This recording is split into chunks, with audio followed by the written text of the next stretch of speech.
ஒரு பெரிய மாநாட்டை சந்தித்த கட்சி தேர்தலை சந்திக்க போகிற நேரத்தில் ஒரு வலிமையாக இருக்குன்னு நாங்கள் தீவிரமாக முயற்சி பண்ணுறோம். இப்போ ஐயாவை பார்த்து பேசுகிறதுக்கு தான் வந்திருக்கிறோம். மனசு ரொம்ப கஷ்டமாக இருக்குது. அதிகமாகவும் கேள்வி கேட்டு பதில் சொல்கிற நிலையில் நம்ம இல்லை. அந்த மாதிரி ரொம்ப கஷ்டமாக இருக்குது. இல்லை, அதான் இப்போ எதை பற்றி நம்ம சொல்கிறது, உங்கள் கேள்விகளுக்கு நிறைய நீங்கள் கேள்வி கேட்குறீங்க. எந்த கேள்விக்கும் பதில் சொல்ல முடியாத சூழ்நிலையில் இருந்துட்டு இருக்கிறோம். உங்க மகனுக்கு பொறுப்பு கொடுக்கல அன்புமணி. அதாவது எந்த கேள்வி, நிறைய கேள்விகள் நீங்கள் கேட்கலாம். அவ்வளோ கேள்வி கேட்பீங்க உங்ககிட்ட இருக்குது. எந்த கேள்விக்கும் பதில் சொல்லக்கூடிய நிலையில் இருக்க சொல்லவும் கூடாது. ஏன்னா எங்கள் கட்சிக்குள்ளே ஏற்பட்டிருக்கிற ஒரு நெருக்கடியான சூழல்.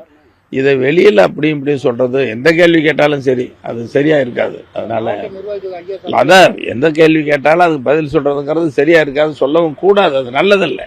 எங்கள் கட்சிக்குள்ளே இருக்கிறத எங்கள் வாயால் சொல்லக்கூடாது, பேசக்கூடாது. அது நல்லதும் இல்லை.